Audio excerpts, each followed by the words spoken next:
Great, good morning.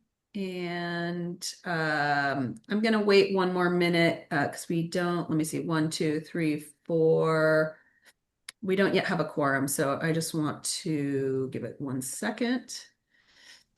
And you want And to have your board guests add their names so you know who they are, and then you have attendees in the waiting room you need to admit. thank you. I just have to remember how to do that. I think one of the board guests is Al.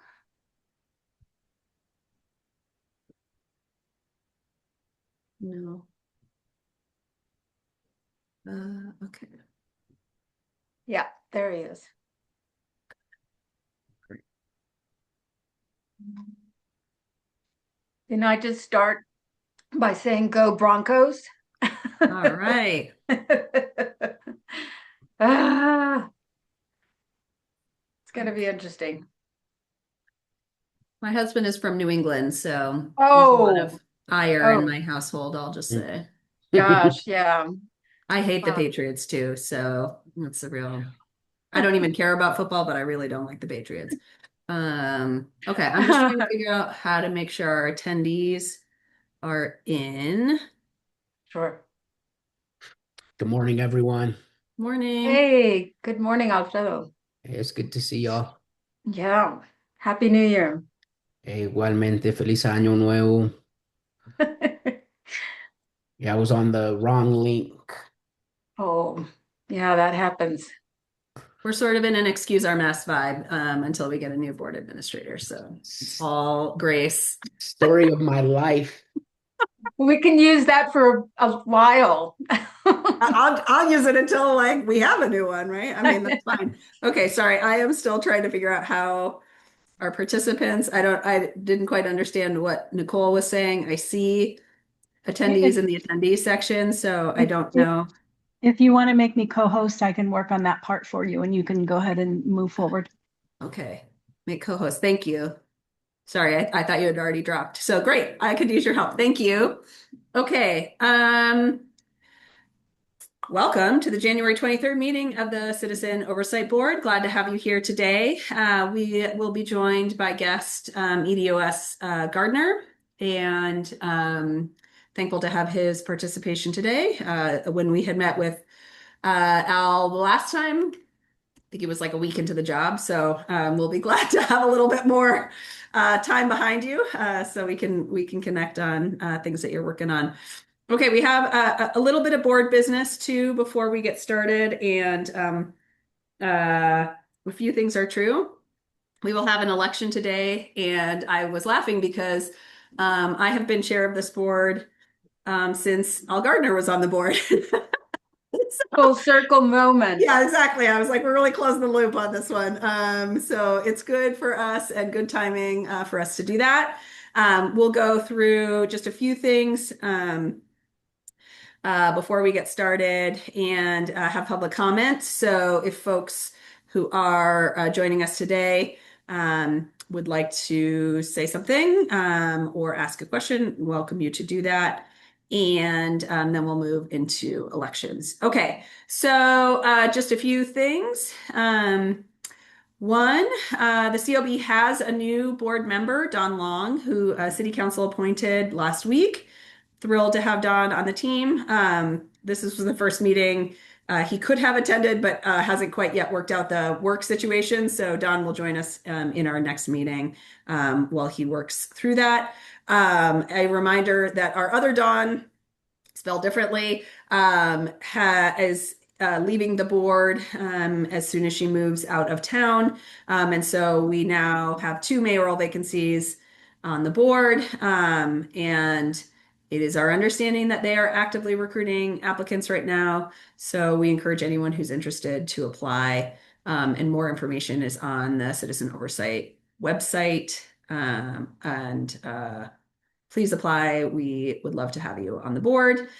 Okay, in terms of the board administrator role, we are meeting with HR, city HR today to talk through that recruitment strategy. So we are not very far into the process. I'll just say I had hoped we'd be a little bit farther, but the holidays really sucked the wind out of any action there, and we are more focused on getting Daniel, our current slash former administrator, into a temporary hourly position with us. So we have some coverage. And then in terms of the board's awareness of the recruiting process, so City HR will help us with all of that. We're going to build the strategy today. I had Dawn as part of our hiring committee. Rufina, did you also sign up for that? I can't remember. I'm looping you in anyway. Okay. And then, so if anybody else would like to participate in interviews or the process, I welcome you to do that. And then lastly, with regard to Daniel's time, the board had kind of administrative meeting in our last meeting on, what was that, the 6th, the 9th. And we talked a lot about sort of what we wanted in the annual report and our thinking around that. And so I've conveyed those preferences and that information to Daniel. And in terms of sort of tasking for him, so far I am really just having him focus on helping us push forward the annual plan. And the rest of the sort of board administrivia will likely fall by the wayside. That said, I know the board was very concerned with making sure that any emails or phone calls that come into the COB are being answered. And so that's a secondary action for Daniel to take in the interim. So we don't need to assign a board member or a different city staff member to that. He will be manning that, as it were. Okay. And then lastly,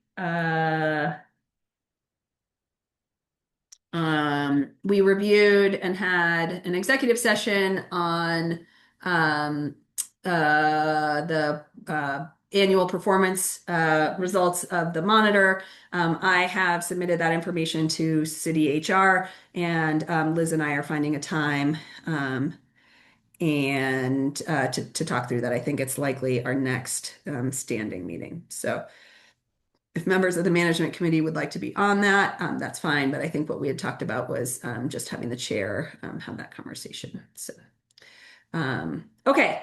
Questions on any of those things? I know I went through it quickly. Just for purposes of getting a time frame as best we can, what do you think the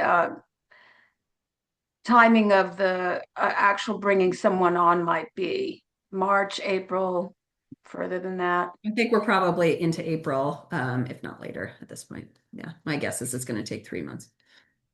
Okay, thanks. Mm-hmm. But I think, Rufina, as I shared with you, I think we're in a pretty rich hiring environment given, a lot of job losses at the federal level and recent consolidations in cities, et cetera. So I feel good that we will be in a position to have a lot of candidates for the position. Okay, thanks.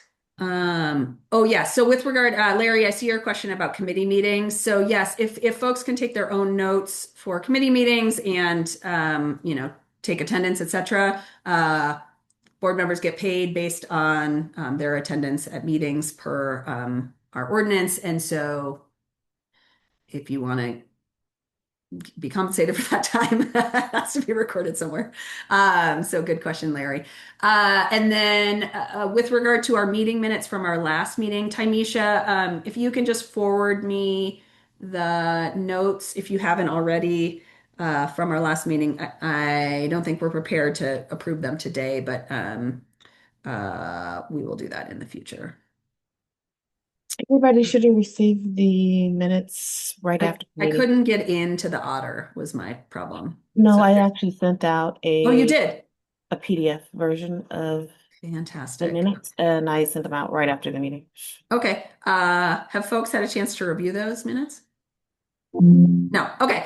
If you could review them and maybe Tymisha just resend that email, that would be helpful, and we will review and approve those for our next meeting. That's great. Thank you. And thank goodness for technology. Okay. Let's see. Anything else on that? No. Board questions on administration stuff. Okay. Next, if we want to move to public comment, I will ask attendees if there are matters that they wish to either address to EDOS Gardner or the board itself. And if you can raise your hand, I can promote you into the meeting. As a reminder, folks have 3 minutes, and we try and be strict on that, so lots of different folks have an opportunity to speak should they desire.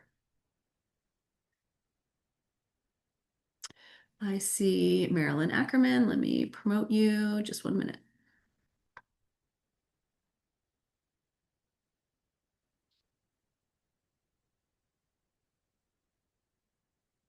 Good morning, Marilyn. Can you hear me? Get my camera on, and there we go. Great, welcome. Hey, thank you. I just have 2 quick questions that I'm hoping that Public Safety Director Al Gardner will be able to answer in his time with you more specifically than last time about where does he fall on how we're doing with contracts with Flock and on the process with the chief moving the education-based discipline or I can't keep up with all the different titles for that. So anyway, that's our questions from Together Colorado. Okay. And EDOS Gardner, we've got, I think, similar questions from the board. So I don't know if you want to address those now or as part of our broader discussion. It's fine to do it in the broader. I just wanted to make Okay. sure it was covered. Okay, great. And then just a note on the board's participation in the Flock Task Force. The Flock Task Force is meeting every couple of weeks now. And what we are doing is reviewing internal city policy that regards sort of technologies that gather sensitive data, and are also looking at the potential for other governance. Is there an ordinance that's needed? What other sort of checks and balances can happen around what could be considered surveillance technologies?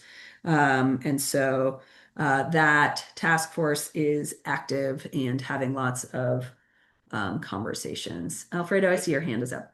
I just want to make a comment on that. We just met with the mayor on Friday, and Great. he agreed that that was not a good process in the last half year, and that it would be different, and he would be including your recommendations.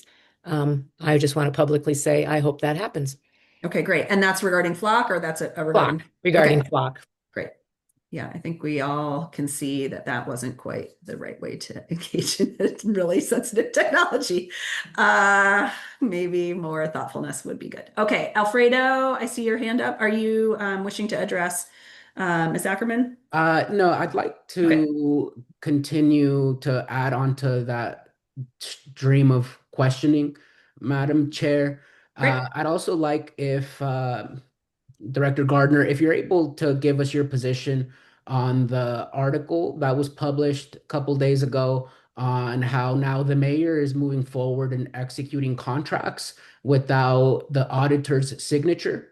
I find that deeply troubling and concerning how this administration is bypassing those checks and balances, especially as it relates to such sensitive technologies and information. Thank you, Madam Chair. Great. EDOS Gardner, your thoughts?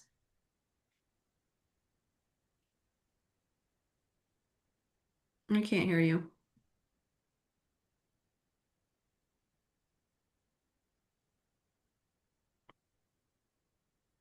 You've left him speechless, Alfredo. No. Well, without audio. Yeah, I know. I'm just joking. All right, how about now? Yes, great. All right, the question that Alfredo just asked. The question that Alfredo just asked, there was an article published by 9 News, or there was a story published by 9 News this week that was engaging the auditor in conversations about Flock. And Yeah. what the auditor has said is the auditor has not signed the contracts for Flock, but needs to be signing those contracts, and that those contracts have been active despite a lack of signature. Got it. Yeah, that's more of an answer that I'm going to leave to the mayor's office. I think the mayor had a answer last night on the news for the reporter that asked the question, but I'm not going to attempt to answer that question outside of what he said. Okay. What I'll say is, as somebody who is working a contract through the city myself, we have been told very explicitly that no work can start until all the signatures are had. So it's a pretty important gate before work should begin. Okay, Alfredo, any follow-ups on that? I just find this again to be deeply disturbing and concerning that the mayor continues to surround himself with people that don't push back and just go along and answer yes to everything, and bypassing such important checks and balances. And furthermore, I find it deeply disturbing that we just go along with it because he's a Democratic mayor. But if anybody else was in that position, we would not be as complacent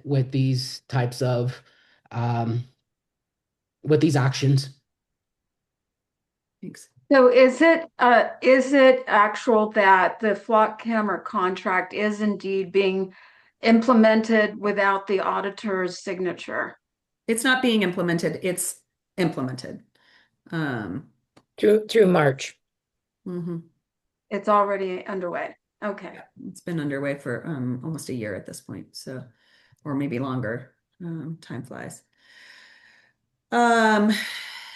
So, okay, in addition to concerns that, the original contract was a value and then the value was dropped below a threshold that required council review, there are lots of things that in an era of good governance raise eyebrows about accountability and process with regard to flock. And the whole point of process, particularly around procurement, is that we've got enough checks that we're making good choices with the things that we're using city money on. Okay, Marilyn, anything else that you would like to raise in this? Okay, I will demote you, but in a really nice way. And My pleasure. okay. As soon as I can figure out how to do that. Anyone else in our attendees that would like to make public comment? Change role to attendee. There we go. Okay. All right.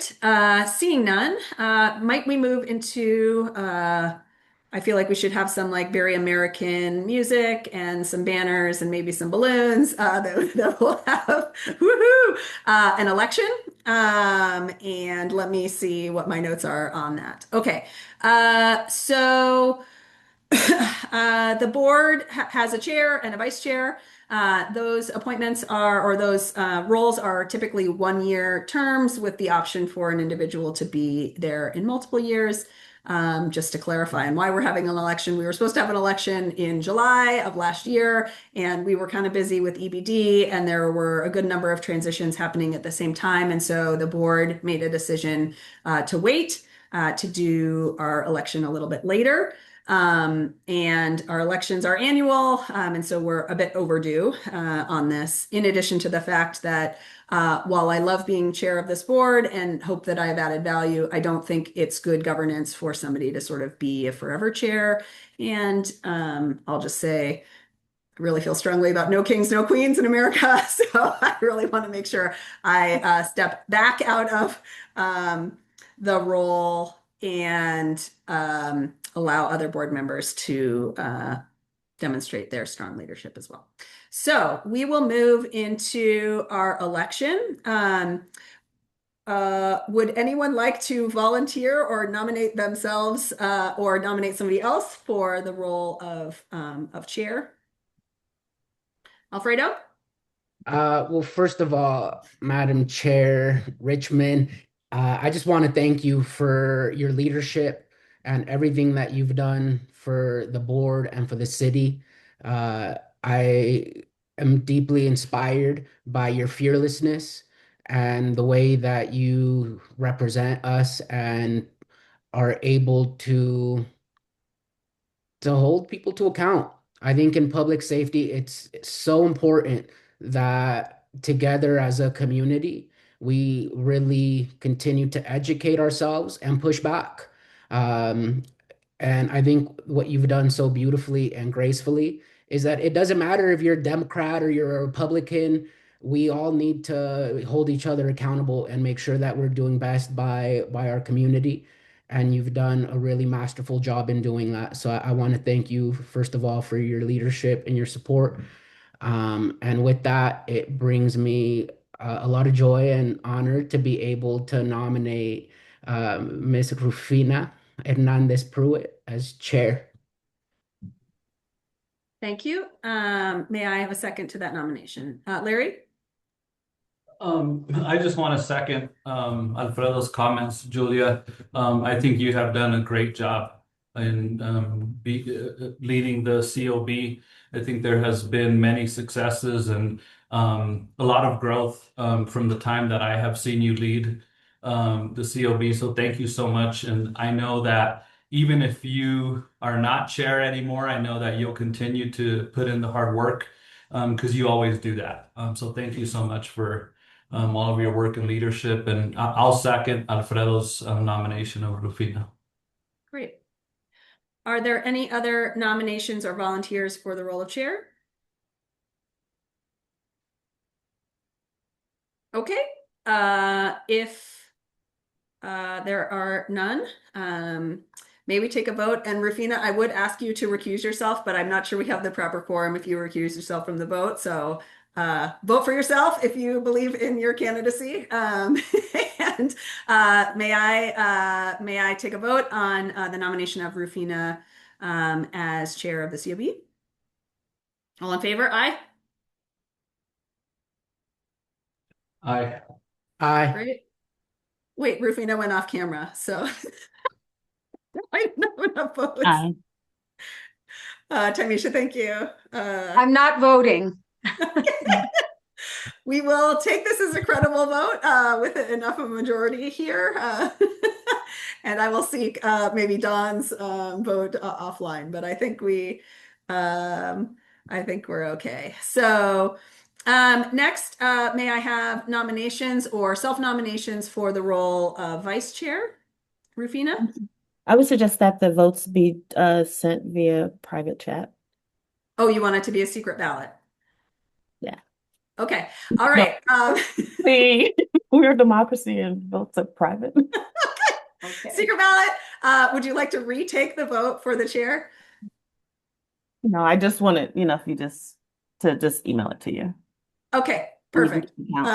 Or you can actually chat me in the meeting if that's helpful.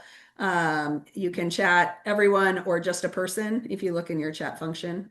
So if folks would like to put their, may I have a nomination? Rufina, I see your hand up. So yes, I wanted to also thank you, Julia, for the incredible leadership that you have shown in this role. It is inspiring. It is awesome. There are a number of words that fit this occasion. You have been tireless. You have been daunting. You have been relentless in your efforts to raise the profile of this board and certainly give it the credibility that it has achieved. And we owe you a huge debt of gratitude here. Thank you so much for everything. I mean, I can't imagine that I can fill the shoes that you have provided in terms of this leadership capability, but I'm going to do my best. With everyone's support, I look forward to becoming a chair that is also someone can say that about me. So thank you. So in the spirit of democracy, I am nominating Tamisha Watkins as our vice chair for the Citizens Oversight Board. Thank you. May I have a second?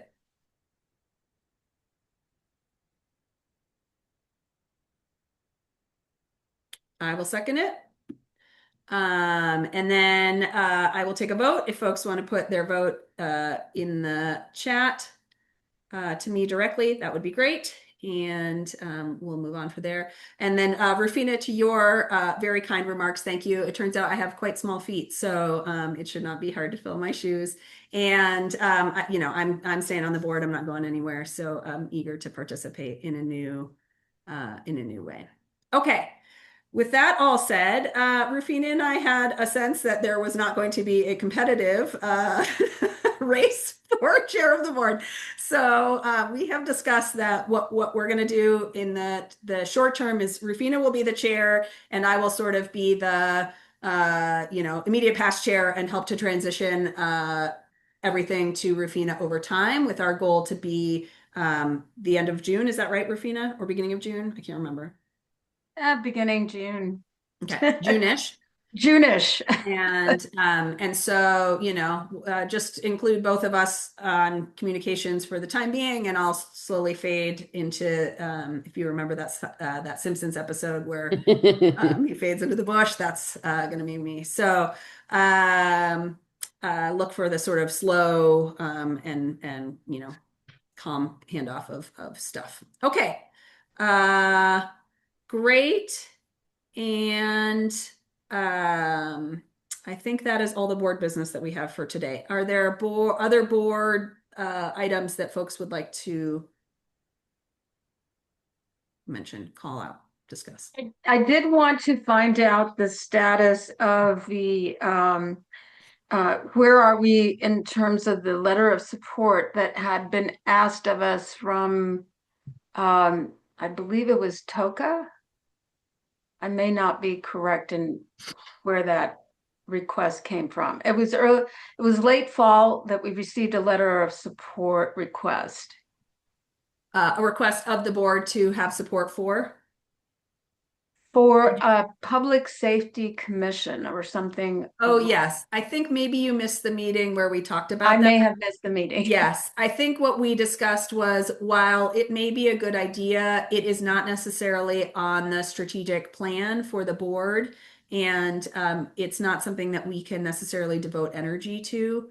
And so we neither oppose it nor support it, but are really focused on sort of our own priorities is where we got to in that discussion. Thank you. Mhm. Appreciate that. Thank you for connecting the dots. It's like, I don't remember so many letters these days. Okay, so with that, EDOS Gardner would love to welcome you to our meeting. Thank you for waiting for us to finish all of our board business. We sent you some questions in advance, and so I will perhaps read that question, and then we welcome you to answer it. If you have any remarks that you would like to make to open up our time together, I turn the floor to you. Yeah, no long statements other than congratulations, Rufina, and congratulations, Julia, as past COB president, alumni. It's never a competitive race, but it takes a lot of work to do that job. I'm keenly familiar. So congratulations to you both, and thank you for your service. I mean that. Okay, great. So the first question that we have for you is, let me see. Let's address the question on Flock. The Flock contract will be up for renewal in about 2 months. Can you talk to us about your thoughts on that renewal request and what the role of your office will be in that? And please also answer Ms. Ackerman's question directly. Yeah, on the Flock, of course, still exploring all the options right now that are available to us. As you know, we're in the extension period, but still working to provide the Surveillance Task Force, City Council, and community with a lot of information in terms of how we're protecting data, what we're doing, the why of what we're doing, all of which are legitimate questions when you start talking about technology of this scale and its ability to have the type of impact on all of our lives. So that is still being explored. I will tell you that we are working on which options, what our options are, but the process will be in compliance with the charter and Executive Order 8. As you know, City Council has it as the power of the purse on this, as they should, which is how our city government works. So we're still working really closely with them. But in terms of whether or not we're going with that extension and how that's going to play out, it's still 100% in the process, and that's just the truth of the matter. Yeah, that is as far as I have with Flock. I don't know if Yeah, a couple of follow-up questions on that. Can you just highlight like what are the metrics or data points that you all are going to be using to determine whether or not to move forward with additional? I think a lot of them will be the ones that come as a result of that task force. And as you know, it's quite a few. I could go, it's a lot of them. And so we're really trying to make sure we kind of hold true to that process as close as we can. I can tell you that is the guiding principle and part of the guiding principle why the mayor ended up taking away access essentially from all of our partners in the region now. We do not have any way for them to plug in. There's warnings if they do. So that was taken from the task force. So I can tell you that the task force now is kind of that driving principle behind how we use it here at the city, which is separate from any other police agency in the Front Range. Great, thank you. Monitor Castle and I both serve on that task force. I have missed the beginning of a couple of meetings, so maybe this is information that has been communicated when I was not in the meetings, but I guess I was not clear that the deliverables of that task force were channeling to the same time frame as contract renewal. Liz, do you have a different impression? No, I don't think it's real clear. Okay, so that may be something to get back to the mayor's office on in terms of like, Let's do that. if our work is heading towards March in terms of like decisions, yes or no, it's not exactly what we're working on. We're really thinking about more global policy and process regarding similar technologies. We'll do that. I can tell you right now, the main focus is where we are with this extension and how it's going to look. But I think that the input from the group, from the task force, is kind of real time and ever evolving in terms of how we're using it now and thinking about if it is renewed, how it's going to look then. So Okay, thank you. Mhm. One can really not understand why somebody would move forward with a contract with this company that's been so controversial, but I guess maybe that's why I'm not the mayor. Let's see. Next question is, of course, education-based discipline or education-based development. Now you've got a few months under your belt to understand all of the discussion around EBD. What's your current position and plan for continued discussion or next steps on EBD? Yes, EBD. So hold on a second.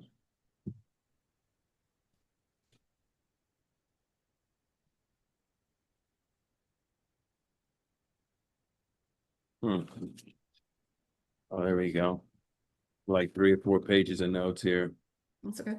So yeah, on EBD, first of all, it's been so much community input and on both sides. First of all, that's something that I wanted to take into account when I sat in his chair. And my position is kind of where it was in the beginning, which I tried to take more of a neutral approach and try to figure out where we were with it. I'm still there and we're still working through some of these aspects. I've asked Wendy, who is special counsel to DOS, to be on here because she has very deep and broad knowledge of the discipline matrix process, being in this office a really long time, and an excellent lawyer, to really work through that so we make sure that we're not expanding. I will tell you this, I did have a meeting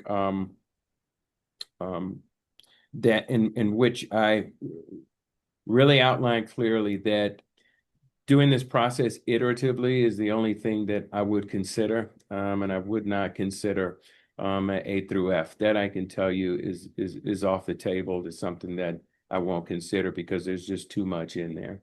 I also don't think that we have enough data to be able to say. I think we need to, if we're going to do this, we need to be iterative, and we need to really have this, we need to collect our own data and our own information about whether or not and how it works. Another important process to me was very important to have community feedback, a feedback loop in terms of what their thoughts, feelings are around if they think that the training for the officer was appropriate. So creating these sorts of things were very important. So it's a concept. I still believe in the concept. I believe, though, that it's how we approach it that'll make all of the difference. And so that's where I still am. And I think I'm going to bring in Wendy to kind of color that in some more, of giving you more specifics about what we've been working on. Okay, Wendy, welcome. Thank you. Happy to be here again. I am special counsel to the Department of Safety, so everybody knows who I am. So as Executive Director Gardner has said, we have had lots of opportunities to sit down and really listen to comments made, whether it's the monitor's office, community, kind of bring that together. And we've proposed some changes, which right now are back at DPD.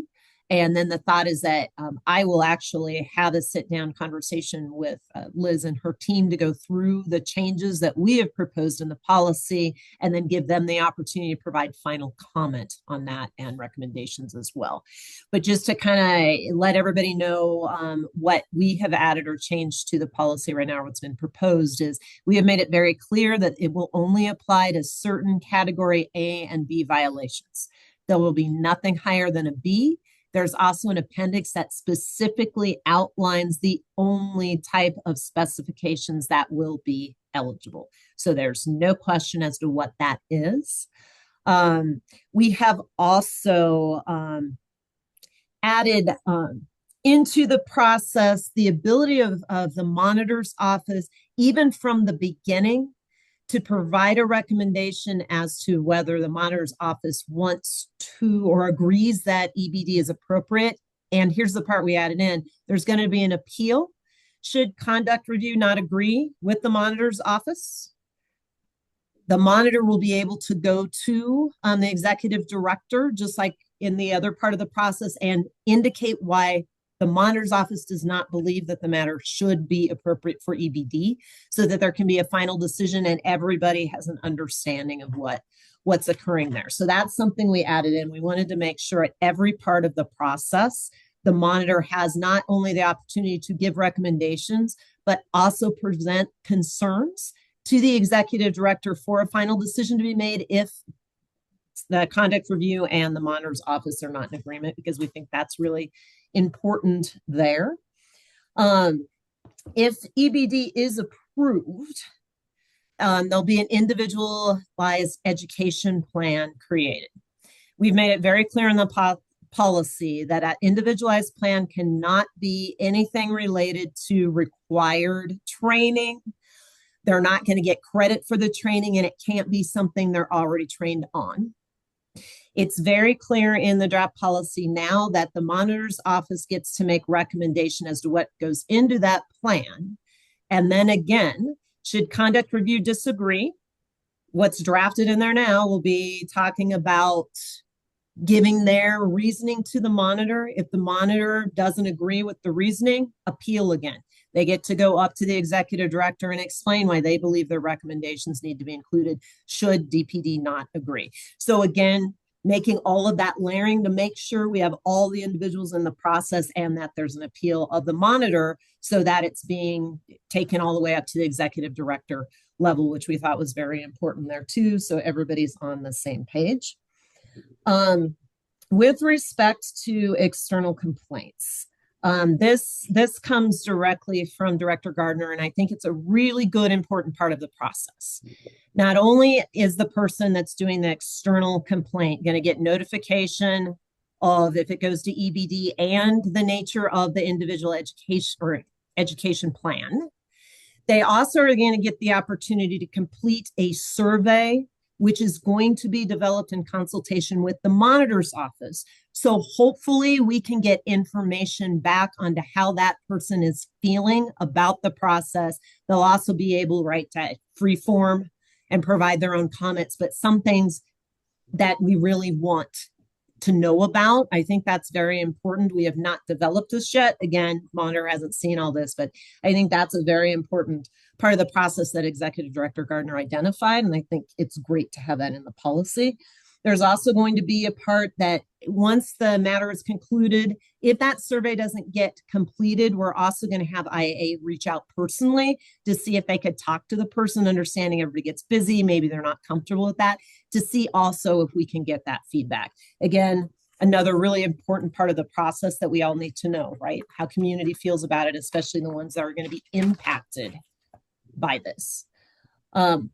Then there's another layer of the process that Executive Director Gardner has built into this, which I think is another important part, and it's reporting out.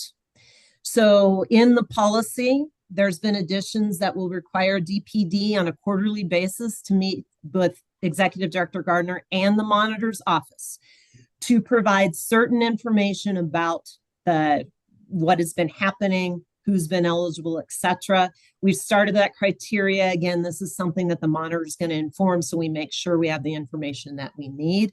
We understand, right, there's a lack of data. It's going to take a while to build that. But again, this is all going to hopefully inform this process to see what's working, what's not. Then there'll be an annual meeting at the end of that quarterly where DPD will report out, but also create an annual report that has information in it. Again, we need the monitor's office to help us inform what they want that to look like, what we want in there. But some of that will be what feedback did we receive? Whether or not DPD is recommending any changes to the process, all of that. So again, and that will be a public report. So to make sure that this is all coming out, and it also helps, I know the monitor's office, much like everybody else in the city, is very short on people and resources. So it helps them also have that information more centralized, et cetera. So we're hoping that will actually add and help on the process. And like I said, the understanding of the process. So that's the overall kind of arching things that the executive director, which I think are very positive, have added in there. As soon as we hear back from DPD, we expect to, then I will personally be meeting with the monitor's office, like I said, to go through and explain the changes and then give them the opportunity to provide their final recommendations and comments there. And then the decision will move forward as to what we're going to do. So thank you, everybody. I appreciate the time to come in and explain that part to you. Great. Really appreciate that clear explanation. I know I have about 10,000 questions and I see Rufina's hand up. So go ahead, Rufina. Thanks, Julia. So both Wendy and Al, I wanted to just be clear then, nothing is being implemented yet in terms of EBD, correct? Nope, nothing's happening until we get a signature. And Okay. like Wendy said, we have a couple steps to go before that. So you have to, and nothing's going to be, we're not going to sneak anything under the radar. There's no, what's going to happen is Wendy's going to talk to Chief and to Independent Monitor Castle and go over that. And after those two meetings, I will decide whether or not we will implement that or not. And that will be the process. But there won't be anything done before the independent monitor and the chief have had an opportunity to take a look at those changes, collect that feedback. So that's exactly how it's going to go. No arbitrary steps there. All right. And then I have a couple of other questions regarding the individualized plan. Who is determining that plan for that officer? Is it the Internal Affairs Bureau group, or is it another group? Is it OIM? Who is doing that?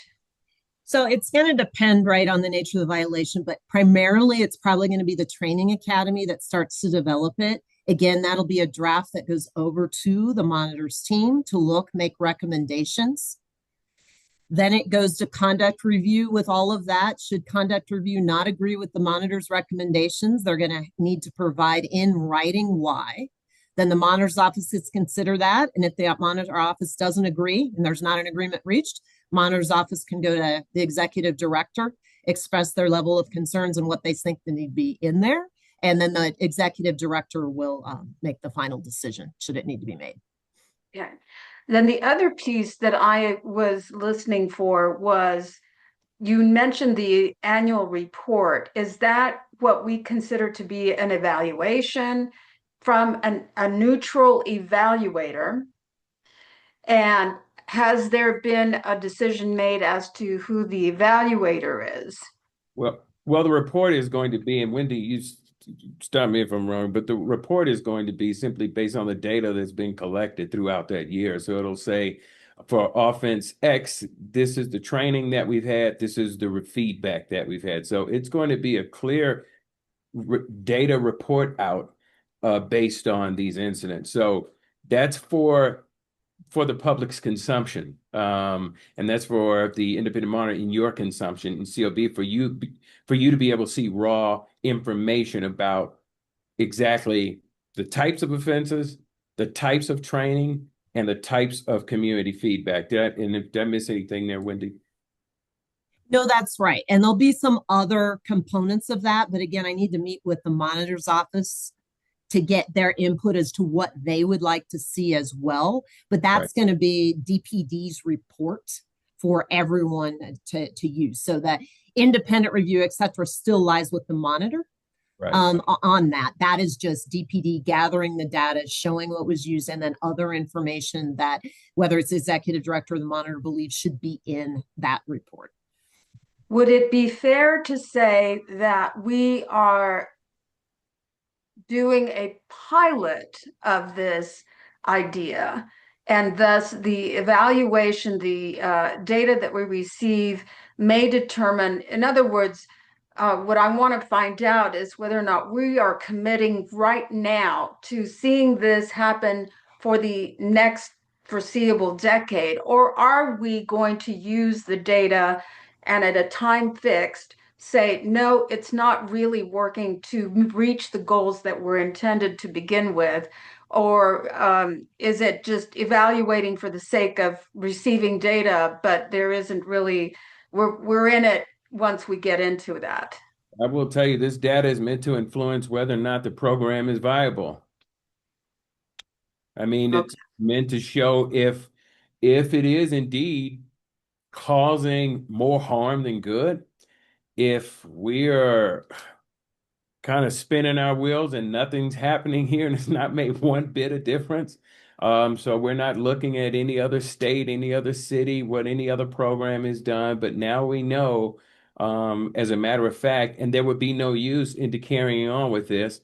And like I've said before, I'm not so tied to this that I can't pull it back. If it's not working, if we end up having 15 instances of training, let's just say 15, and the community response for those 15 was, we don't believe any of this was appropriate for the officer. We're outraged that this happened, whatever the hit. We know now that that's a disparate impact, right? And it would make no sense to keep moving forward. If we have 15 and say we have 1 or 2 responses that are negative and the rest are positive, I think that's worth continuing down that path as a true for data driven and just seeing where that gets us and how effective it is. So to answer your question in short order, we can use the word pilot, yes, or we can use the word that informs us whether or not that this is a viable option.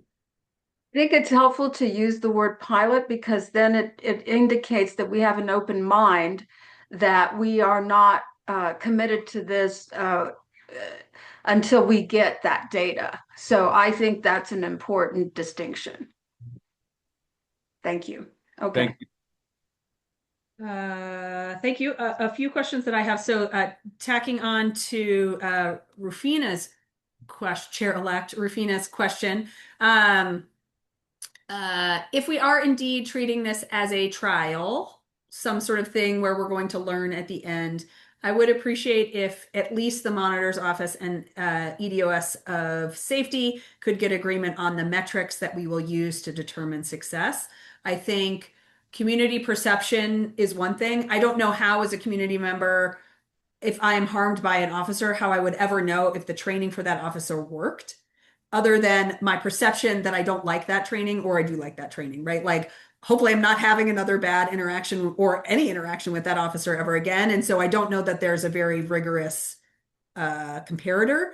So that would be the first thing. The second thing is like, we were supposed to be changing officer behavior through this training, right? That was one of the outcomes. Other outcomes that the chief had cited was speeding up discipline of more serious matters, right? And declogging the system with sort of low-level offenses.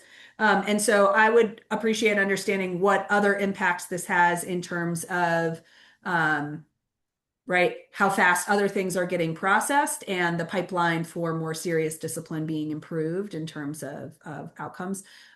We have also looked at the consequence potentially of if there's a community perception that officers get away with bad behavior because all they have to do is some dumb training on their free time where they get paid. Do people report less incidents, or is there sort of less, community concerns actually being expressed about officer behavior or conduct? There, I think, are a few different things in here that we've talked about in terms of the rationale. So I'd love for us to get to something that's a little bit more actually data driven than just like, do community members perceive that the training offered to the officer was correct? So that would be the first thing. I guess thinking about this quarterly and annual reporting, great, love data, happy about that reporting. What I will say is, we don't do this on larger scale disciplines. So I guess I'm sort of like, well, we're doing this for like, what we consider lower level offenses, but the monitor's office and the COB report on that, but the departments don't necessarily. They have a dashboard, right? But I am interested in like, if we're going to report on that, should we be reporting on the things that actually have more harm or more impact on the community as well? Another question is, and I will stop and let you answer these questions, and then I have a few more questions. Another question is, will the monitor's office be given access to, sort of the root database, or are we going to give them a report that the department writes up and, the monitor's office doesn't really have any way to validate the data? So data access, reporting, and more rigorous, metrics for success of this effort would be my questions. Executive Director, are you good if I take some of those first? Yeah, I am Okay. totally fine with that. Thank you. All right. So I'm going to take the last point first. So everything related to education-based development will be in IA Pro. Right. That monitor will have access to all of that. This isn't right to do like the only report or whatever. The monitor is going to be able to pull it, have it. I think the other thing to remember is we have to keep track of that too, because should somebody not complete it, have yet another right come back of the same type of or similar violation, right? These are things that are showing right didn't work, etc. So I think that's the first thing. The criteria, just so you know, this is going to be articulated in the policy. This is the part that I'm talking about where I need to get the monitor's input because we haven't met with them yet. So it will be a collaborative of this is the type of information that we think would be really helpful to determine whether or not it looks like it's being successful or if it's not, if that makes sense. So that is something that we've added. It's new. There's things that are proposed. I'm sure that Liz and her team are going to have ideas as well. And we want those ideas so that they're in there. So we're all on the same page because we're in full agreement, right? We want to know what success looks like. It may take us a while to get there because I don't know how long we're going to have the data. And I think that's the importance of the reporting on that. So I think that at least covered some of it. Al, I don't know if you have anything else to add, or if we missed something, there may be something specific to the policy that I didn't speak to yet. Okay. No, I think that was probably the lion's share of it. I think the data piece in terms of what's important, that for the sake of this discussion, I didn't go into all of the different pieces that we have in there, but it's quite complex how many different components data points we intend to put in there, and I'm looking forward to the monitor's input. Okay, a couple more questions. So it is wonderful to hear the department is thinking about how it communicates with people harmed by officer behavior via the survey or engagement. The COB has long argued that the closure letters issued by the department are woefully insufficient to create closure for somebody who is harmed by the department. They are generic, they're not informative, and the information in there is not relevant to the case. Maybe that's the same thing as saying they're generic, but they're bad, and we've said it for years. The police department has said that they will improve that, and we continue to hear that they are not improved. And so I would say if we're going to make an effort on EBD to like have good communication with people who are harmed, I would appreciate if the board's recommendation on improvement to closure letters could be taken more seriously on a global level. Because gosh, you are harmed at the hands of the city and you get a letter that says your matter has been closed. Not here's why, here's what happened, here's, what we found, right? Like there is no satisfaction in the letters that go out to community members. So that's maybe a comment, not a statement. A couple of other questions, a comment, not a question. I mean, a couple of other questions. So whether or not scheduled discipline is in or out of EBD has been like watching some sort of professional tennis match. Is scheduled discipline included as part of EBD currently in the draft that we're discussing at this moment? Take that one. Yeah, I think there are some matters that fall within scheduled discipline in that A and B category that are included on that. Our recommendation on that has always been, you've already got a process for scheduled discipline, so why is this now falling under this other process, and will that create more confusion? Lastly, among many other things, I could ask questions for a long time because I'm talking with you an abstract of a draft that we haven't seen. A key condition for the monitor to be able to make a judgment on whether or not they agree with a recommendation is that there is a thorough and complete investigation. The police chief over the past year has said there will be a thorough and complete investigation. The policy has never said the words thorough and complete, which is a defined term. And so interested to understand what kind of investigation will take place in order to determine what the disciplinary action and pathway will be. So it would be the same investigation that's occurring, and then I determines whether or not they believe it's eligible for education-based development. At that point, it goes over to the monitor to certify it as thorough and complete and make their recommendation as to whether or not they believe it should be eligible. Okay. I will not ask the monitor's office to comment in the abstract, but I appreciate the opportunity to have the monitor's office come back to us with their thoughts on the draft policy when they have a chance to review it. Yeah. And again, which Liz has not seen yet, and then what's new to the policy that wasn't there before is if OIM does not believe it should be eligible, it doesn't just end there with CRO saying, yes, it is, CRO saying, yes, it is. They can appeal it. They go directly to the executive director and explain why they don't believe it should be eligible, and there'll be the final determination made there. So that's the part of the process that wasn't there before that is now instilled in that policy. But again, haven't had the chance to even show or talk to the monitor's office about it yet. Okay, great. Really appreciate that. I think we've said in previous meetings that one of the things that takes the longest out of this process is the police department investigating and the time that takes. So I will be interested to understand if with a thorough and complete investigation and full contemplation of discipline, if we actually are saving any time. I'm also sort of impressed with the process that's built in order to breed public accountability. So I appreciate that and the narrowing of scope. I am also sort of wondering, like, gosh, we're creating a lot of work around these very low level offenses. And so is this really going to be worth all the fuss? And that is not to be taken as like, gosh, I think we need less accountability here. It's more of like, the whole point was that we were going to streamline the thing, and it feels like we're adding a lot of process. And so that is not a comment on the goodness of the process you've built. It's really just sort of an out loud curiosity about resourcing. Board members, do other folks have questions on this topic? There's some questions in the Q&A. Yes, I want to get to, there is a question on flock in the Q&A, but I want to close out any discussions on EBD if we have other questions. I'd like to follow up, Madam Chair, on the point that you closed with around the added workload that these changes bring and bringing back to the forefront the conversation that we had with the police union, that there simply isn't enough capacity. And that's what's creating a lot of the bottlenecks. And with the added workload, where does that leave us or the department in considering added hires in the disciplinary review process to ensure that we're not creating more bottlenecks?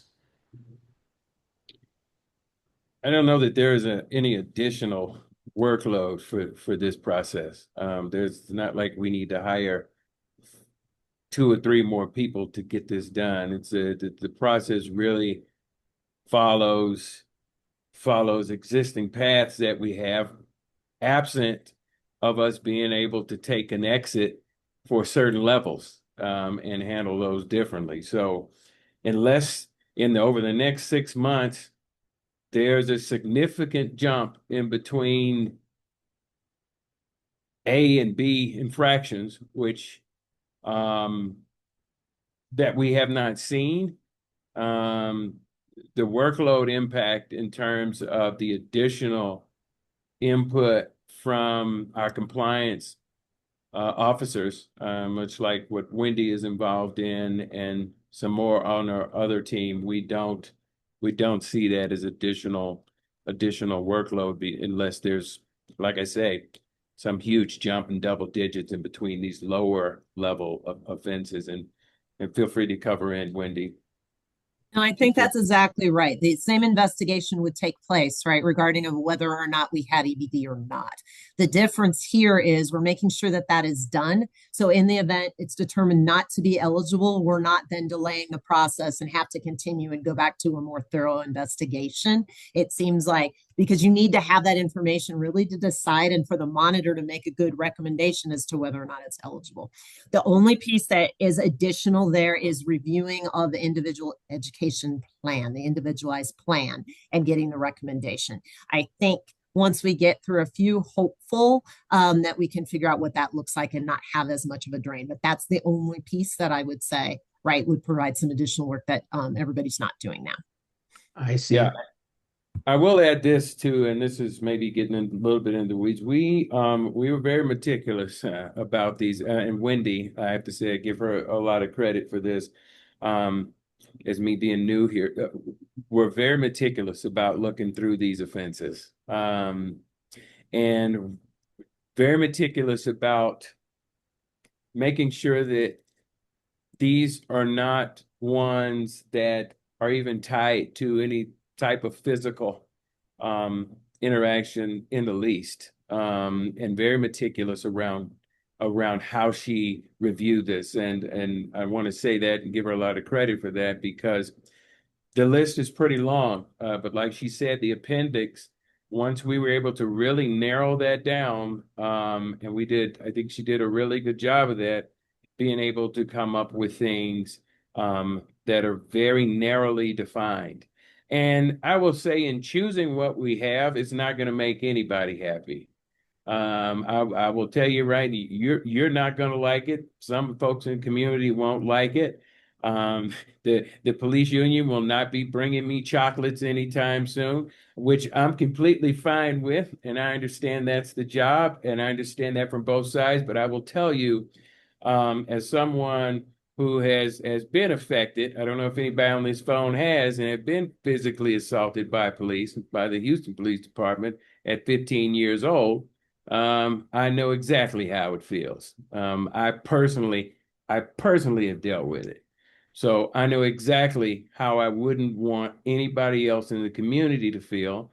I know how it felt to have a sad letter that somebody said, well, you suck it up. It is what it is. So I've lived that. So that's my reality. And I approach the work with that reality. And so this is not light. It's not something I think is simple, just throwing out in the air. Let's see what sticks. It's not how I'm approaching this. And my point is that we are going to go very much by the numbers. We're going to be very judicious.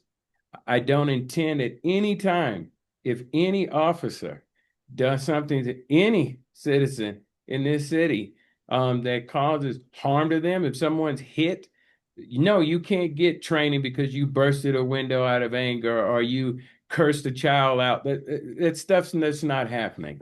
And I'm going off script here, but I feel it's important to so that people can understand where my head is at with this. So that's where I am. And I understand this is been a very tenuous thing. And hindsight being 2020, we could have done it 50 different ways, but I'm here now. And that's how I'm going to approach it. Hey, thank you for that, Director Gardner. Sure. And Ms. Shea, thank you for the work that you've put in to close that gap between the COB, the community, and the department. Thank you. Thank you. It maybe remains to be said too, when we think about success metrics, the whole point is not to train officers. The whole point is to change officer behavior. And so if we can make sure that there's some analysis on, we did all this training, not how many hours were trained, but what were the outcomes? Did we, a concern we've had is like more things will be pushed to A and B because you get this easy path to discipline, right? And so there is a chance that that volume really goes up. The best outcome would be that that volume goes away because we've trained officers correctly such that they're not making these, light, and I use that, with some amount of irony, mistakes. And so I want to make sure we're really focused on outcomes, right? Not like outputs of this program, because we can, the COB is always providing recommendations that more training is provided to officers, right? We're not against training, but we also really want to make sure that training is having some effect and not just sort of wasting city resources. So exactly how we see it. So we're absolutely aligned with that. That's great. Okay. If we can, there is a question in the Q&A about Flock, and Ms. Ackerman followed up her question by saying, Director Gardner, do you understand that based on the contract we have with Flock, that actually the Flock Corporation owns the data that they gather, not the city? I will say that is a bit unusual for a city contract, which again gives us reason to this is why we follow standard contract processes and have the right level of authority. And so our city data can be used to train and teach and expand Flock's technology. That is typically something that cities do not agree to. Being in the AI space in a municipal environment, I will say every city asks me, are you training your system on my data? And so how we got to a contract that allows for that, I think, is outrageous, but also speaks to the fact that we don't have appropriate processes in place in order to vet vendors correctly. So would appreciate you answering the question. Yeah, and I'll answer that more broadly in terms of fixing the underlying problem and addressing the disease versus the symptom, which is the contracts, the technical contracts that we take a look at in safety. I will tell you, Wendy, another thing that Wendy and I are working on are these appendix that are in all of our contracts that automatically, like sharing data. I can tell you, we recently did one where we made sure we checked a box that no, you cannot share our data, but these should be standard contract appendix, regardless of what it is, that we insert into all of our contracts. And so that's never a situation where we're even inadvertently or accidentally caught or sharing data with anyone. So to address this as systemically, that's what we're working on behind the scenes to make sure that none of our technology contracts are caught in these predicaments of sharing information. Great, thank you. And I know it's something the task force is very focused on, but it's just worth saying out loud that not only is the arrangement unusual, but the terms that we have agreed to are also unusual. I agree with that 100%. Okay, thank you. Next, I know we've got a couple of other questions, if you don't mind us working through those. So when we met in the fall or late summer, you were kind of doing some research on what delegations of authority your office has made over time, and sort of wonder where that research has what that research has resulted in, and if there's any information you could share with us today. Yes, thank you. This has been a really fun task trying to pull this in. And I've invited another member of my team, who's our public safety, one of our public safety compliance officers, Carl McEnroe, to come on here today as well and give you some more specifics. But we've been working through and trying to get our arms around a baseline of exactly what's out there, and see existing delegations, not only taking a look at the full picture of it, but once we get them, do we still need them? Some of them, keep in mind, this office has been around since 1916, so there are a lot of ones that are out there, and part of that is trying to parse through this data to find that out. Also, after which Carl gives you the more information, but one of the first assignments for the new chief compliance officer will also be to conduct a further audit into all those relationships. Finding how many are out there to provide is one thing, but learning whether or not they're still necessary is something different. And another third step is identifying points of exposure for us with some of these that we don't necessarily need, have, or want anymore. So a list of delegations will be available once that's completed. Carl, do you have anything to add there? Hopefully you're on. There we go. I think I'm there. Hi. Thank you, Al. Yeah, so as far as context to provide to the board, I'm happy to speak about process. As Al mentioned, these have existed for quite some time, so it is a bit of a large to-do in terms of evaluating the validity of some of these, the continued need or lack thereof, scope, specificity, things of that nature. I will say that for example, some of these, I think there's oftentimes this confusion around what these delegations encompass. Some of them are, shared across multiple agencies. It'll be things like, parking violations, or people, improperly parking in mobility impaired parking spots that shouldn't be. So some of these, it's, for DOTI or DPD photo enforcement. It's things that will help enable their general operations. So I think some of those are inherently needed by those agencies to complete their work, whereas we suspect that there are others out there that either perhaps are too broad, or maybe are no longer, the continued need for them is no longer necessary. So that is something we're looking into. I will say, when I first took over this process a few years back, prior to taking over, everything had been done in paper. So we have since at least digitized everything. It's all being done digitally. Nothing is being done with handwritten applications or materials. So we at least have those stored on our city systems, which I think has helped. Additionally, one of the processes we had is, generally when a new employee will come in, they'll go through the application process. We'll do background checks for them, and then they'll be extended the specifications of authority that are germane to that agency. However, when those employees depart the agency, it's incumbent upon them to notify our office, as well as a clerk and recorder, to let us know that that employee no longer is with the city, such that we can terminate their delegation. Last year, there was an effort I did to do just sort of a quality control, to go reach out to each of those agencies and say, hey, please send me a list of all your current employees, anybody you believe or expect should have a specification, as well as any new hires type of thing, so we could clean up those processes. In that, we found that some agencies were certainly better about letting us know and informing us when their people had terminated employment. Others were not, so we at least got those cleaned up, and that's something I intend to do on sort of a rolling annual basis. Okay. So thank you. I think that's what I have to add, but happy to assist in any additional work. Yeah, just a specific question, and it sort of like pains me to ask this question out loud, but recognizing the history of the city, and particularly the police department in the city, I wonder if we know of or have found information about any delegation that's ever been made to the Ku Klux Klan, and if that delegation was rescinded. So particularly under Mayor Stapleton, right, there was a lot of handshaking between the city and the Klan, and so in an era of increased white supremacy, I think it's worth closing the loop on that, if you don't mind. I can say I've never come across that. Right. If you read my face, I was shocked by that. No, I've not seen anything of that nature. I can't say definitively, but I've certainly not seen that. Give you a research topic then. How about that? Sure, certainly happy to look into that.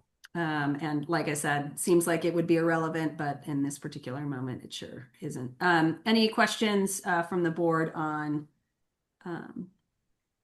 this delegation matter? Well, in that regard, Julia, there may not be specific reference to KKK, but there could be current organizations that might be important to note. And so, Carl, are you looking under a broader net, so to speak, in terms of delegations that we just haven't had exposure to in the past, but now we need to be sure that they're not included?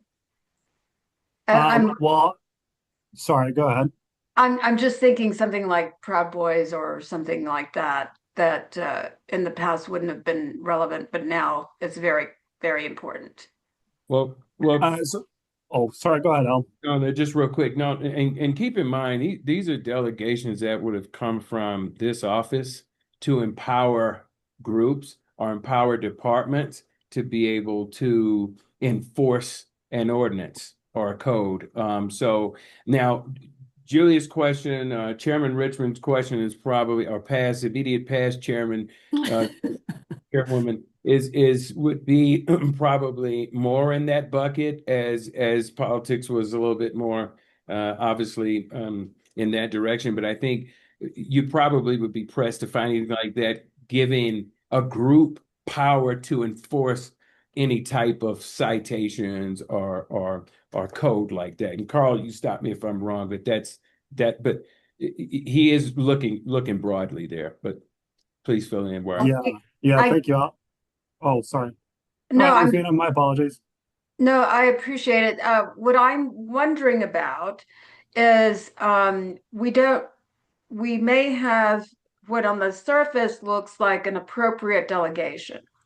And then we find out that individuals with that responsibility are affiliating with organizations and thus being provided information through what was originally an appropriate delegation, but now that information is being funneled elsewhere. So it may be beyond the scope of what you're doing, Carl, but at the same time, we need to be aware that, and we did find that out, that we had given appropriate delegation and then information was being sent into a different direction. So I don't know.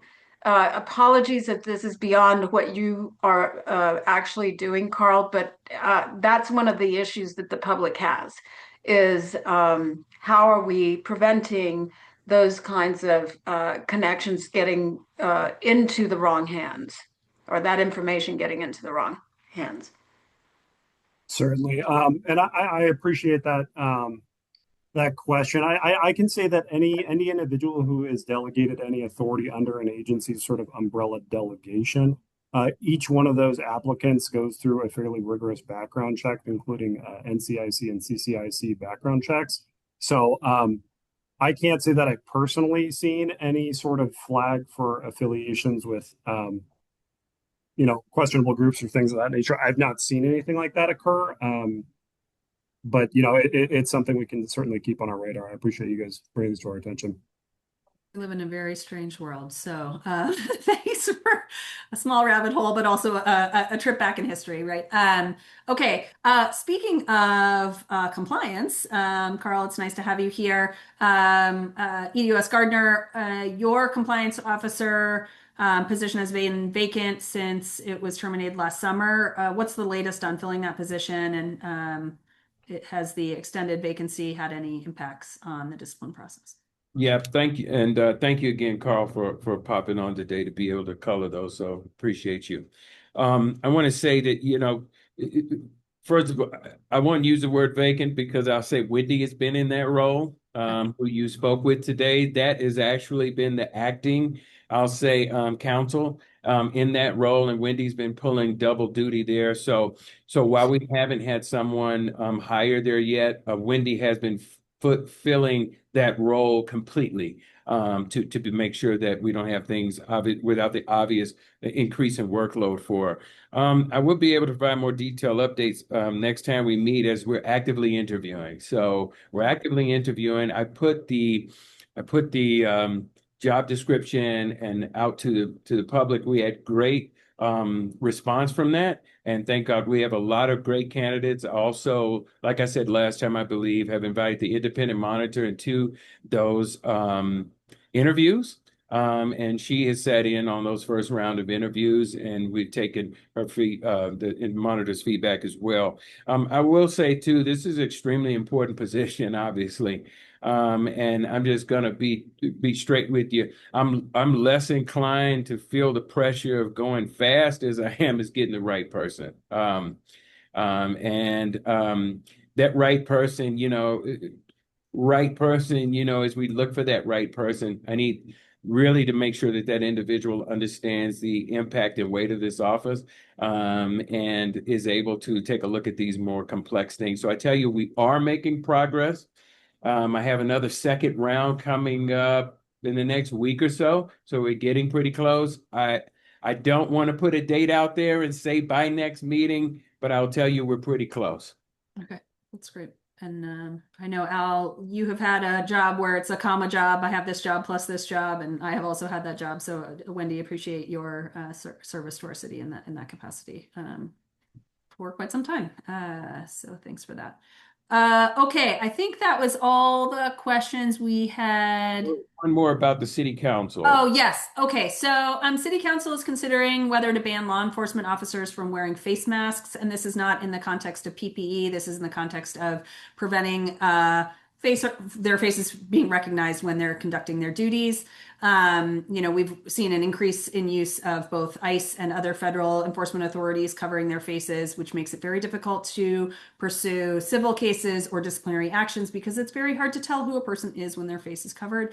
Do you have a position on the proposed ordinance? And have you had any conversations with federal law enforcement agencies about this? And just what's your perspective here? Sure. Yeah, I will say that first, I agree with the spirit of this law, this proposed ordinance. I mean, to me, it's a no-brainer. I don't agree with it. I don't like it, but I understand absolutely the reason behind it, and it's not something that we do in this city. That's number one. So there's no conflict there. Where the rub is and what we have work to do and really try to fully understand is whether the proposed ordinance could be enforced under the supremacy clause of the Constitution. And the second thing is how we balance how to protect community members and respond to their concerns without escalating more conflict, as we see happening in other parts of the United States. So the question and the work then becomes, A, how do we enforce it? And how do we enforce it without causing the type of conflict that we see on TV and potentially making it even more harmful to community? Another way that I've taken a look at this, and I was speaking with a councilwoman about this on yesterday, and it was, okay, from an enforcement perspective, we are very limited. And how do we do it? So how do we then take the position of how do we protect our community and citizens potentially from actions if they begin taken with ICE? What does that line look like? How do we protect, but at the same time, how do you give them the ability to express how they feel about what's going on with ICE? So it's like threading a needle here with that, but the enforcement part is a really tough piece of this. And Wendy, if I miss anything as it relates to the supremacy clause and things that we've talked about constitutionally, please color again for me. No, I think you hit it just right, Executive Director. I think there are some real legal issues that we have to look at, as well as enforcement issues and what that would even look like. Thank you. I think we all lived through COVID and the complexity of mask mandates. So at least we've got some firsthand knowledge of that for those of us who were leading workplaces at that time. A question that I have, I guess, is could we take a reverse perspective, which is rather than prohibiting somebody from anonymizing themselves, is requiring them to identify themselves and having some sort of name or number or whatever that allows us, you can cover your face, but I can still see, your name tag kind of thing. And if that would be easier to Yeah. get compliance with. And the thing there again, oh, go ahead, Wendy. No, I was just going to say, so obviously there's Colorado law that requires that for our Colorado law Officers, enforcement, yeah. right? Again, you're getting into federal and what can a state tell the federal? So there's a whole bunch of legal issues, right, that have to be really looked into, because would it be enforceable at all is really the question there. Yeah, that makes sense. Monarch Castle, I see your hand is up. One of the things that I have been as I watch ICE roll out in other cities is conflicting kind of information, because their uniforms say police and then say ICE. And that is confusing to the public. They are not police, they're immigration enforcement. So for me, the community will conflate or be confused by them designating themselves as police and feeling like this is Denver police, even though it says ICE. But those are the issues that, one of the issues that we're dealing with. That is a huge issue. And then we run into, again, once there, how do we enforce that, right? Because to your point, they don't know that these aren't post-certified Denver police. All they see is police. And to them, that speaks follow the direction, no matter how it is. And the part that we're not flattered about, and we're trying to really parse through this, is how do we empower an officer to go tell one of the federal officers, hey, you need to change your jacket. Hey, you can't use this police. You can't use that monicum. And then they say, well, we can use whatever we want because of the powers that exist in the current law.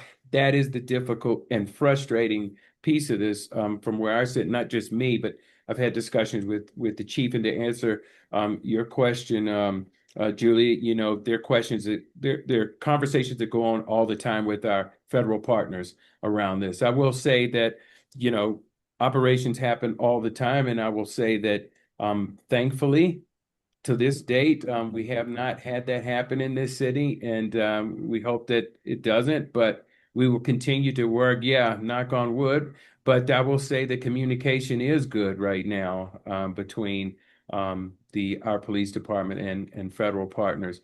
But the work is in trying to figure out how we are able to enforce these things. Thank you. I'll just say again, we live in a really weird world. Okay, so we've gone through all the questions that we provided you in advance. Do board members have additional questions that they'd like to ask of the director? The comment. Go ahead. It's still on the subject of ICE, a little bit out.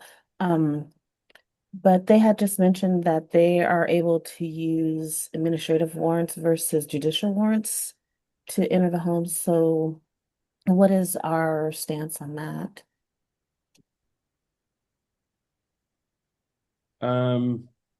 I'm not clear on that, and I don't know enough about that, how that ties into how it would change our warrant system. Quite honestly, there's been some discussion, but I don't know enough to be able to tell you anything on this call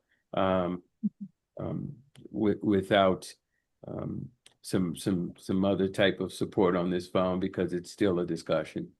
Fair enough. Sorry, no, it's not the answer you're looking for, but that's an honest answer, and I don't want to say something on here that leads you thinking it's one way and it's not. Okay, thank you for that. Rufina, go ahead. So you said that we're having conversations with the federal government entities. So would they ever inform us in advance that they're coming into Denver, and thus we could prepare the community, or would it be a situation where they just arrive and now we're trying to react as quickly as possible? What is the situation that you anticipate? Wendy popped on, so I think she may have something to say about that. So, like the situation in Minneapolis, right? We have no idea. As far as we have a working relationship now when ICE is doing an operation, they do let us know that they're doing the operation so that we have an idea, like DPD is informed, so we don't have officer on officer right issues, etc. So they have been very good now working with us. We have a very good relationship to the extent we can with our Denver Sheriff Department as well. So we're just trying to do everything we can. I also want to say that we do not honor any administrative type, I won't even call it a warrant. We have to have a judicially authorized signed warrant before we will honor that as Denver. That's a Denver ordinance. So just so you know that, to provide some of that there. But right now things seem to be going okay. But again, those type operations like they've done in Minneapolis and other places, no idea what the future holds for us.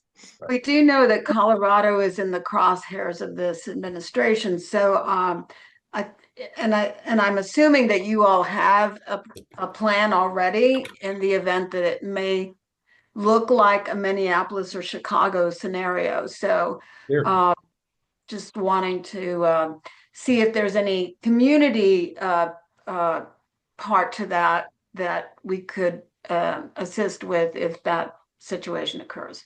I will say there are two things. I will say that there's guidance that was put forward by the police department, Chief Thomas, around how to interact and different things of that nature. So there's some guidance around that that the police department has been working on, not just for a potential situation like that, but for a current climate as well. And there is some guidance around that.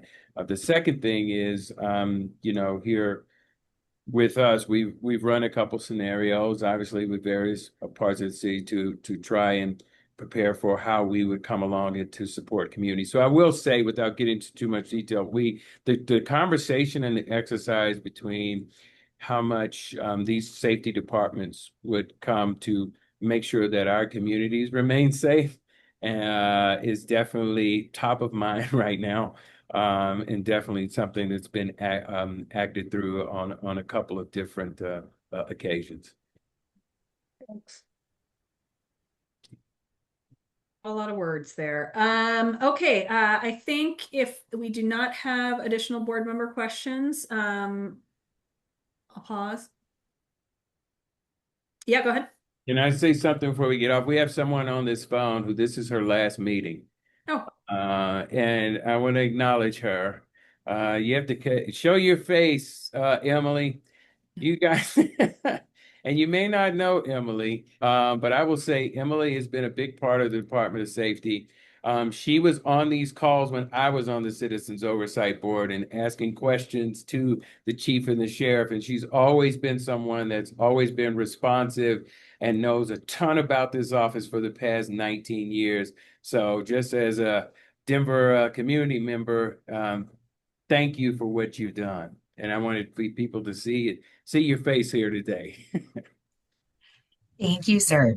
And to the board, thank you very much. I appreciate your patience with me over the years as we've, had staffing delays or information delays, and we've definitely done our best to be responsive. And I will work very closely with the executive director to make sure that our board liaison tasks are transitioned well so that you won't have any be left in the lurch in any way. So thank you. Appreciate it. And thanks for your service to the city. A long time public servant. So, okay. With that, Monitor Castle, do you have members to discuss? Do you have items to discuss in the public forum? I do, please. Okay. I will turn it over to you then. Oh, I thought you said executive forum. No. Public forum. Yeah. I only have one matter. I just wanted to let the board know that last week I attended a community meeting in Aurora. They are contemplating what to do, what the next step is in terms of oversight in Aurora. Had an opportunity to discuss with them our oversight system, what it looks like. And I think that I appreciate their invitation, and that is a continuing conversation. They will be meeting again on January 29th with community, and we've been invited to attend that as well. And we do have matters in executive session. Okay, great. With that, may I have a vote to adjourn by the board to executive session in order to discuss ongoing matters of deliberative privilege? I move to adjourn our public meeting and to move to executive session. Great. I think Tamisha had a question or something. Oh, go ahead, Oh, I was Tanisha, or are you seconding. seconding? Great, thank you. All in favor, aye? Aye. Any opposed? All right, the meeting is adjourned. Thank you, and see you in the executive session.